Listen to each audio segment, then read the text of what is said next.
I would like to ask you fabulous people to please send in as many WrestleMania related questions as you want.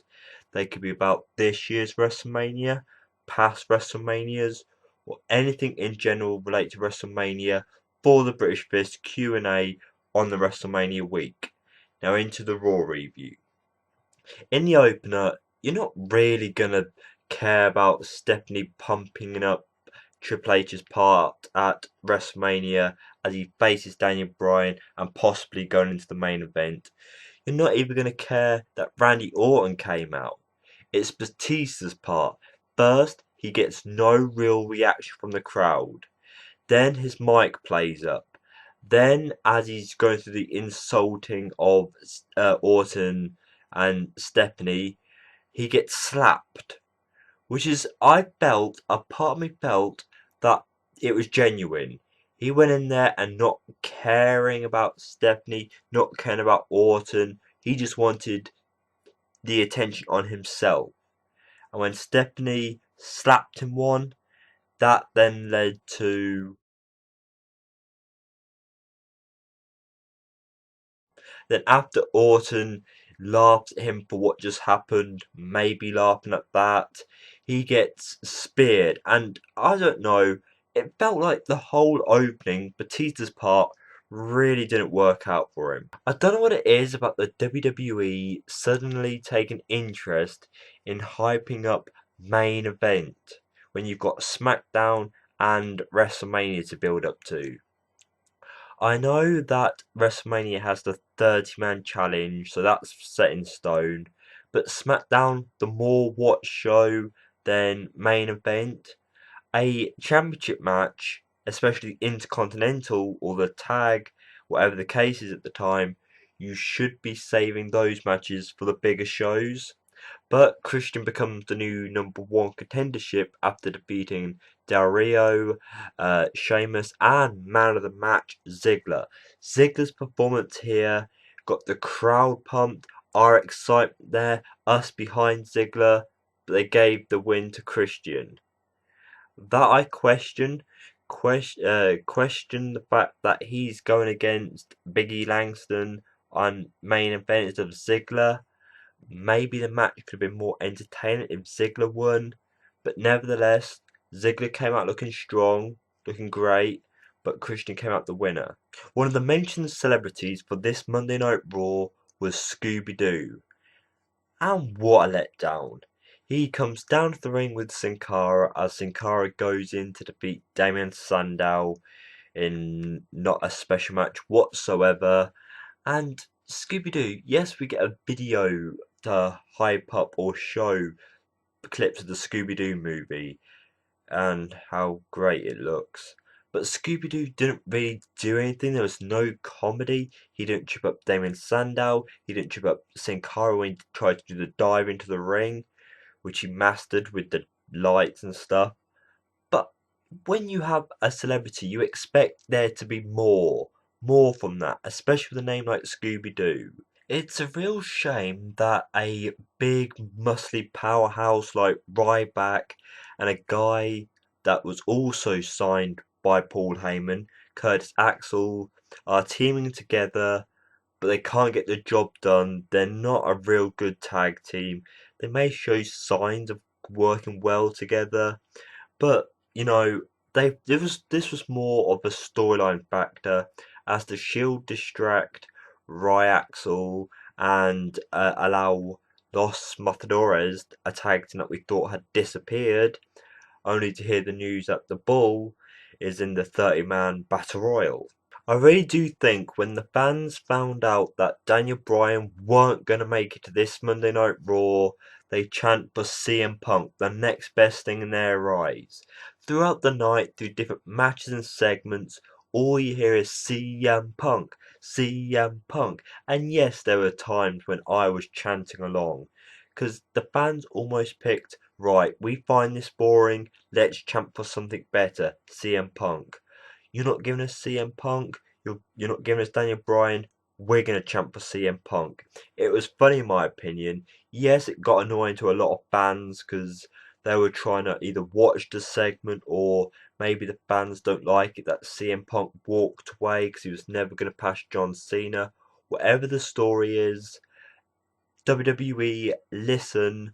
I know you are probably in terms of trying to bring CM Punk back. They're telling you what they want. Yes, when CM Punk comes back, their attention will go to Daniel Bryan. But still, bring CM Punk back, problem solved. It may be difficult if CM Punk is really done with the WWE, but if he is actually done and there's nothing you can do to bring him back, sorry, these CM Punk chants are going to keep going, and hopefully, or maybe, the more people are going to be joining in. But now we get to probably one of the best segments of Raw, Triple H's promo. He's having a sit down with Michael Cole. A great talk, a great person to cut a promo with. And Triple H made one of the best points ever. Daniel Bryan and other fans were wanting Triple H to bring back the game, the the guy who got me into wrestling in the first place, and that's exactly what he did last week. He mentions that the commentators and other people saw Daniel Bryan's involvement on that Raw as a memorable moment. But when Triple H bites back, it's disgusting, it's wrong, it shouldn't happen. And yeah, no wonder when Triple H said he can't believe how time has changed from when he was a full-time wrestler to now. So he's going to fix that. We're entering the reality era once he's finished Daniel Bryan off and the Yes Movement at WrestleMania. This was brilliant. He actually called up the fans for all their stupidity, their whining, complaining, their favoritism. When Triple H comes and does the right thing, you just whinge and cry, you losers. And this is not me just agreeing with Triple H. It's true. Right there, when the McMahons screwed Daniel Bryan, he Triple H just battered him. Even did a chair shot to the head. Brilliant. Yes, it was your favourite getting beaten, but that's what we want to see from the heels. That's what we want to see from Triple H, especially at Mania. That's what we want to see from the twisted mind of the Authority. This was just absolutely brilliant. I cannot say anything wrong with this promo. It was Triple H talking, it was the game talking, it was a heel talking, back to when things were the way they should be. And I'm fully behind Triple H. When it comes to Mania, yes, I still see the story being in Daniel Bryan's favour, but hands down, Triple H was brilliant 2 weeks, 3 weeks in a row. The fans that were thinking or trying to get behind or support Fandango beating Chris Jericho, a ex-World Heavyweight Champion, one of the big top names in your company. No, ridiculous, stupid idea. Fans, hopefully you've slapped yourself for that. And as time went on, Fandango's growth in the WWE went down. He weren't growing, he was shrinking. And, I've not been a fan of Fandango. He has the and all that jazz. Forget it. Screw it. No. Goldust outshone him again. Goldust and his dancing, his movement with Samurai outside the ring, absolutely brilliant, funny comedy aspect. Fandango, he doesn't bring comedy, he brings some good dance moves, he keeps on trying to teach us how to pronounce his name. But no, Fandango, you may be there for some dance offs in a wrestling company, but screw it. Goldust, Cody Rhodes, Samurai, brilliant.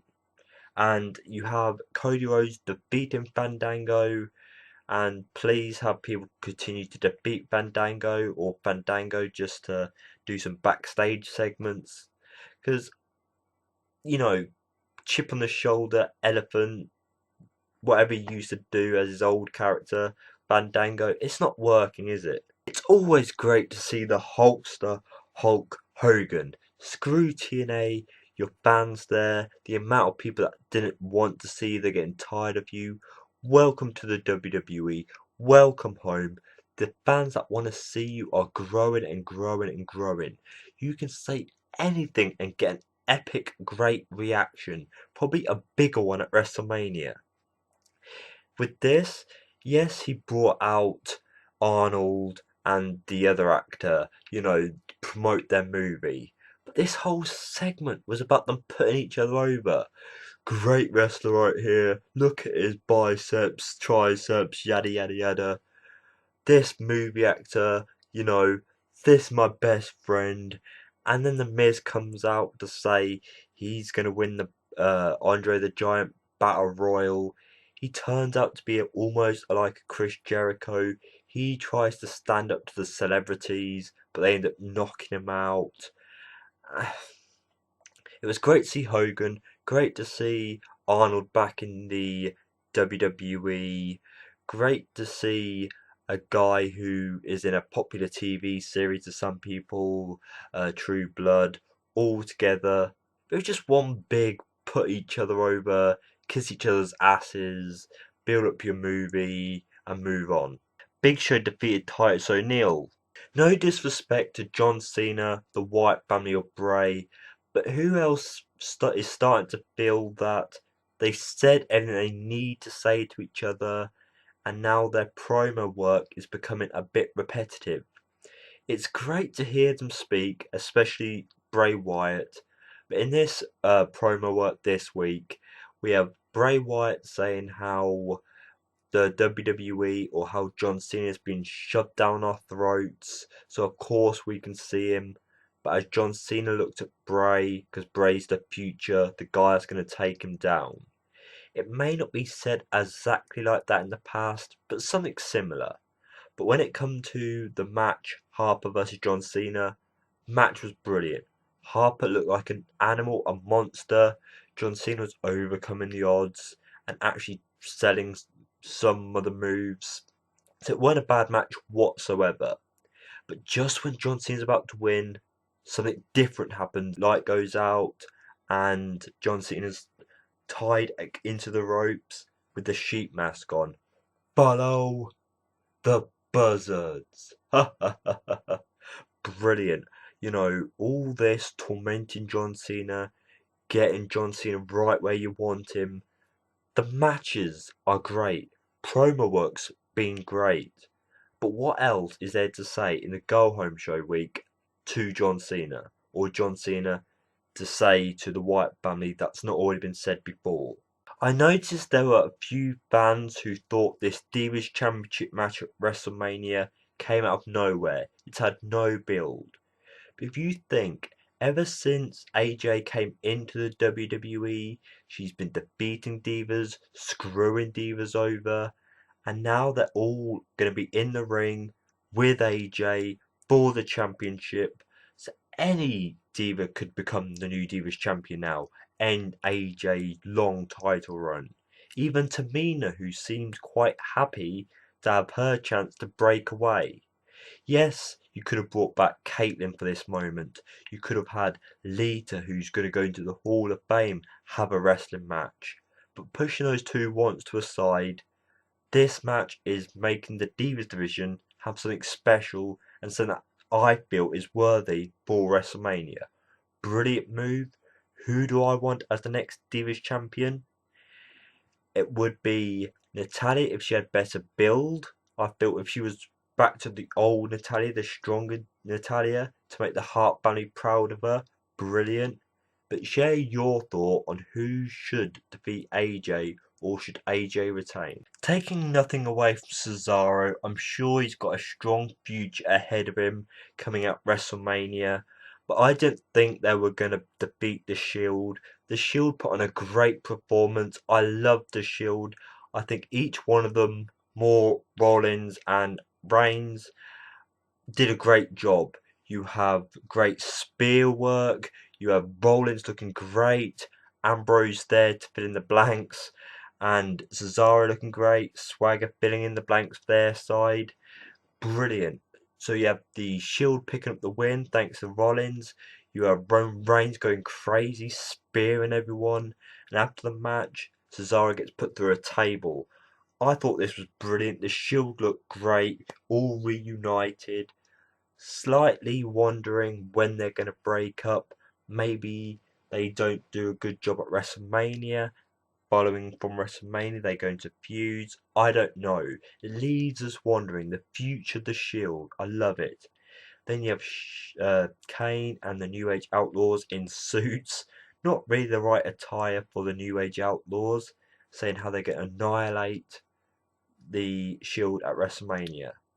Maybe that could happen, especially if the Shield are going to break up. But either way, the New Age Outlaws in suits didn't quite look good for them. But, you know, this match is more.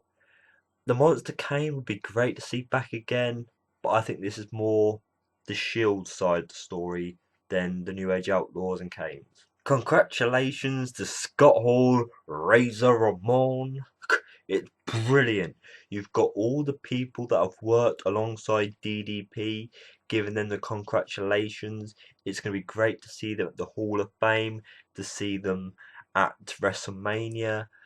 Scott Hall is a guy who I felt could have gone a lot further than he did. He was definitely one of my Attitude Era growing favourites.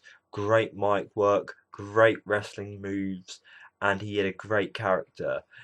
I feel this is great, not just because of the DDP work, because of him being who he is and the upbringing he had through the NWO. Congratulations, Scott Hall. But let's go on to the main event.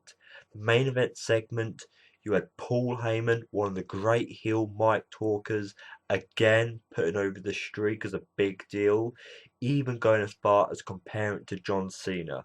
Hopefully, even though it's a match that some fans say needs to happen because it's a match that, you know, I don't quit. Let's prove that how John Cena could not have a 21 and 0 WrestleMania streak, but Taker's got it. Brock couldn't do it. So this was all about hyping up, the streak, WrestleMania, The Undertaker. Brock grabs the mic. And I was like, at first, I was like, oh dear, oh dear. But I feel that even though Heyman played his mouthpiece, Brock is still a wrestler. He still needs to hold his own in some cases.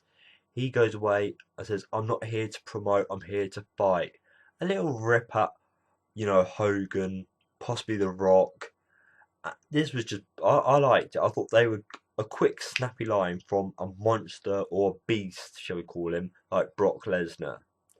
But out comes droids. This is where it gets really, really weird, but at the same time, it works because you get Brock to show emotion, show fear as the droids come down, the coffin's there, the whole like, oh, I'm scared of coffins, I don't want to go near it. Starts stamping on it, doesn't open. Eventually, Brock Lesnar, after a long stretched out time, opens it and it's empty. You know, Brock even says, I'm not here to play games. Eventually Take obviously comes out the shut coffin and the two fight. Even though it, you was expecting mic work from Take and Brock, having this, Brock showing fear, Take fighting a little bit. I like this. I thought it was even to finish with the Undertaker. That's what I'm hoping to see at a WrestleMania or WrestleManias to give you the feeling. Why is WWE putting Taker in the main event? Could this be the end? Could this be it? It's not happening this year, but to finish Raw with The Undertaker, not a bad move, I don't think at all. Nicely done, and again, even though I have my reasonings to be against this match, it's still going to be a great WrestleMania match. But people, share all your thoughts about this Monday Night Raw episode. I personally liked it. Send in your Q&A questions related to WrestleMania for the British Fist Q&A. And I've been NJ. Thank you very much for watching and goodbye.